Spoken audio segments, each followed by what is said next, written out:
Over, what was your last race at TT? Was it?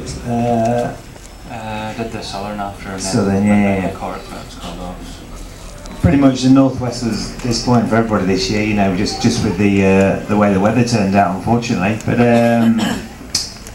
TT, you know, obviously this year, same as Michael, really, you're with one of the biggest teams in the paddock, and you know, a good setup, and basically, how was to start with? How was it to change over and running your own bikes and doing your own thing to move into a big team where it's kind of just expected you to turn up and give you 10 pennies worth about the bikes? Yeah, it's been really hard, to be honest.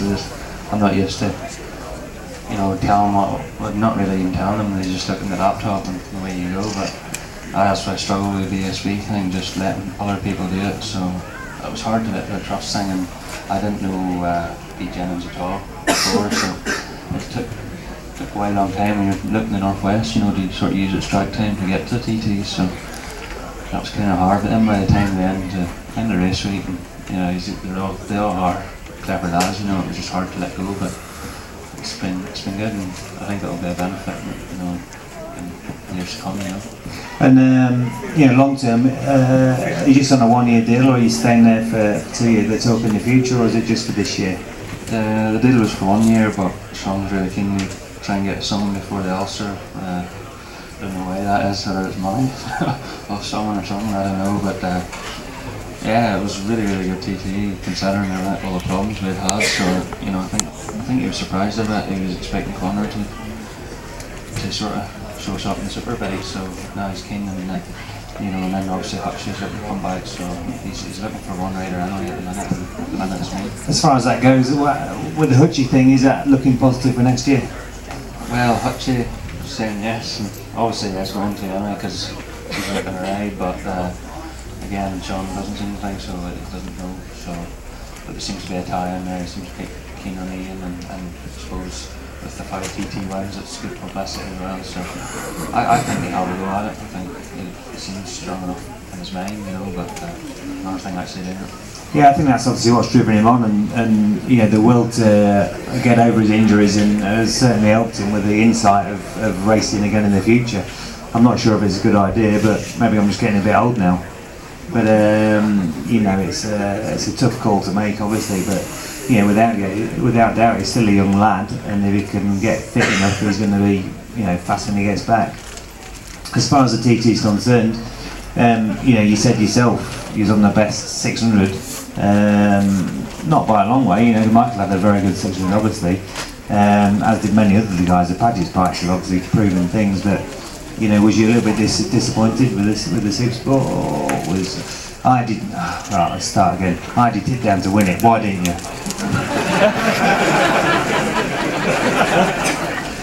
I just wasn't good enough in the day, and that's just disappointed me because I had a lot of effort in even getting that bike, because it's actually not Milwaukee's bike, it's Chris Dowd's R6, and he's got a tie-in with Marcus because of Eugene Laverty, so he's his godfather. Kind of worked with him well, so it was a real ball buster to get it. I told Sean, give me this bike and I come on the TT, and it was disappointing now, but you know, I just wasn't good enough. Chris and Mickey were just too good, and I think there's a lot of wee things, you know, like my shoulder was sore, and you know, my start number 11, all those wee small things, if you put them all together you maybe wouldn't have a chance, but as I say, I had the best bike and I just didn't perform in the day, and then even the second race was a big disappointment, you know, so yeah, that's the thing, you know, when you get beat by better riders, and that's the worst thing. If you get beat because your bike's not good enough, you can take it, but no, nothing for it. Yeah, but you know, that's the way it is, mate, sometimes, and you got to take a look at the smooth, you know, whether it's yourself or the machinery. As far as the super stock and the superbike goes, you know, compared to what you've ridden in the past, which is some good machinery last year as well, how do they compare, superbike wise? I'm looking at more than anything else. Yeah, I don't really interest in the stock class at all. It doesn't. That's not really for me unless you want to do stuff to them. It shouldn't be. Superbike was really good. It just took too long to get it right, and it was luckily just by riding the Superstock we found what the issue was with the Superbike, so we put the settings in, and we went from struggling to all of a sudden just went straight into the senior and did 130 from 128 and skipped 29 just 130. So It's a really, really good bike. I think the Morelli's probably the key to the R1 is the fact they've got no clutch down the gearbox. It has its own engine brake, and you can't downshift. Just everything's so much easier to read. So you're going in between corners, but you need to think about letting the clutch out. You just put it down, and that's probably the only difference. Speed-wise, no, it's no better than Wilson's bike. And it's not like I'm jumping off something bad onto something great. They're both great bikes, so they've got their own strengths, you know. As far as Michael's concerned, obviously he had a mega year, you know, which kind of isn't surprising, really, the way he's been chipping and going, and obviously he's now with one of the leading teams in the paddock.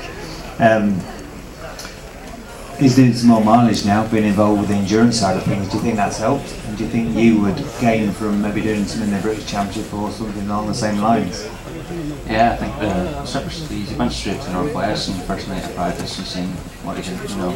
I think that was the biggest difference, and having that, I say it's hard letting go, letting other people do your thing, but then once you start to get comfortable with it, and Michael was comfortable at the start, and as I say, it's just in the right frame of mind, and then his bikes started finishing the reliables. Before he was always trying to overtune them and get the best he could. As now he's got the overall package, so I think that's probably been the key, and it does make a big difference track time, especially in endurance when you're getting like hour-long sessions. Like you get scunnered with it, but you know it inside out. So as soon as he jumped on it, he was from the word go. You know, it was disappointing to see for me, like, but yeah, something we need to do, like, and just from the TT now, Sean got an extra step. Like he's given me the bike for national racing. He's going to get me some BSB tests now with the superbike, and he gets all the machines, and I think he's kind of seen that as where I thought he could just roll up, and you can't do that now. It's changed me. And obviously this year with the TV, we did like an ideal lap from all the fastest splits, which added up to about 130, I think just over 133 miles per hour. Do you think that's possible? Not at the minute. All this talk of people can go quicker and what they're doing is Michael's on the limit, and so is John. They've nothing in reserve. They say they have, but it's lies. I think to get the overall everybody's different riding styles for each the track. So you know, some people are strong in the mountains, some like Michael's on the bumpy stuff, and then in the mountains seems to be other people. So I think you can't get an overall rider to do the whole thing. No, and obviously surprising enough that John's only fast, and McGuinness is only fastest on the smallest last little split, you know, but it just shows how fast he is everywhere, really. Everywhere, that's the key, it seems to be. Good, okay, mate. Right, I'm going to hand the mic over to you now, young man. You can talk to these last three gentlemen. Thank you for listening.